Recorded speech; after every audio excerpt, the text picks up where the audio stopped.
Phone কলে হাসিনার নিজেকে প্রধানমন্ত্রী দাবি করা এবং পদত্যাগ না করার বিষয়টি নিয়ে তৈরি হয়েছে নানান জল্পনা। প্রশ্ন উঠেছে, তিনি কি আসলেই পদত্যাগ করেছেন? এরই মধ্যে সামাজিক যোগাযোগ মাধ্যমে খোঁজ মিলেছে হাসিনার পদত্যাগ পত্রের।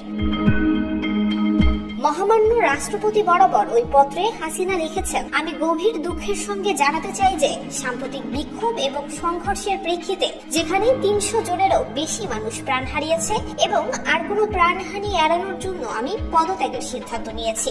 আমি বাংলাদেশের প্রধানমন্ত্রী পদ থেকে পদত্যাগ করছি। এই ঘটনাগুলোতে আমি সম্পূর্ণ দায়িত্ব স্বীকার করছি এবং দেশের জনগণের নিরাপত্তা এবং কল্যাণের প্রতি আমার অঙ্গীকার সবসময় অটুট থাকবে। গত ১৫ বছর ধরে আমি আপনাদের সেবা করার সুযোগ পেয়েছি, যা আমার জীবনের সবচেয়ে বড় সম্মান। তবে সাম্প্রতিক ঘটনাবলী প্রমাণ করেছে যে এই মুহূর্তে দেশকে এগিয়ে নিয়ে যেতে অন্য নেতৃত্বের প্রয়োজন। আমি আশা করি আমার পদত্যাগ বাংলাদেশের উন্নয়নের নতুন পথ খুলে দেবে এবং শান্তি পুনঃপ্রতিষ্ঠিত করবে। এই কঠিন সময়ে আমার সরকার যা কিছু করেছে তার জন্য আমি গভীরভাবে অনুতপ্ত। আমি সব বাধ্যবাধকতা মেনে নিচ্ছি এবং এই সিদ্ধান্ত বাংলাদেশের বৃহত্তর স্বার্থে নিচ্ছি। বৈষম্য বিরোধী ছাত্র আন্দোলনের মুখে গত ৫ আগস্ট পদত্যাগ করে দেশ ছেড়ে পালিয়ে ভারতে চলে যান শেখ হাসিনা। সম্প্রতি সামাজিক যোগাযোগ মাধ্যমে তার একটি অডিও ভাইরাল হয়েছে, যেখানে তাকে বলতে শোনা যায় দেশ ছাড়লেও পদত্যাগ করেননি তিনি। বঙ্গভবনে যে মহামান্য রাষ্ট্রপতির কাছে আমার পদত্যাগপত্র জমা আমি দেইনি, কাজে আমার কিন্তু পদত্যাগ হয়নি। আমি কিন্তু এখনো বাংলাদেশের constitutional elected prime minister. Sheikh Hasina বলেন, আমি তো পদত্যাগ করিনি। আর্টিকেল 57 অনুযায়ী আমার পদত্যাগ করা হয়নি।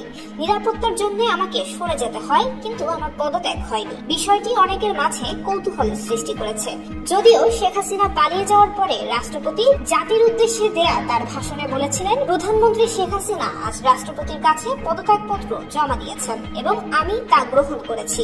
প্রধানমন্ত্রী শেখ হাসিনা রাষ্ট্রপতির কাছে পদত্যাগপত্র জমা দিয়েছেন এবং আমি তা গ্রহণ করেছি। এ বিষয়ে আইনজীবী মহল বলছে, পদত্যাগ না করলে জাতির উদ্দেশ্যে রাষ্ট্রপতি কেন বলেছেন শেখ হাসিনা পদত্যাগ করেছেন এবং তিনি সেটি গ্রহণও করেছেন? সে সময় তো ৩ বাহিনীর প্রধানও তার পিছনে দাঁড়িয়েছিলেন। কেনই বা হাসিনার পদত্যাগের পর যে সাংবিধানিক শূন্যতা তৈরি হয় তা নিয়ে আপিল বিভাগ রুলিং দিয়েছিলেন। রাষ্ট্রপতি যদি বলে থাকেন যে প্রধানমন্ত্রী পদত্যাগ করেছেন, তবে তো এ বিতর্কের অবসান হয়েই যায়।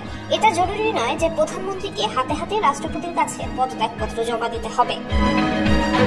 দেশে কোনো রাষ্ট্র কিংবা সরকার প্রধানের পদত্যাগপত্র কখনো সামনে আসেনি। তাই রাষ্ট্রের এই গুরুত্বপূর্ণ নথি নিয়ে এবার কেন সামাজিক যোগাযোগ মাধ্যমে এত আলোচনা, এমন প্রশ্ন রেখেছেন সিনিয়র আইনজীবীরা। আর তাই সামাজিক যোগাযোগ মাধ্যমে ভাইরাল হওয়া ওই পদত্যাগপত্রের সত্যতা নিয়েও এখন উঠেছে প্রশ্ন।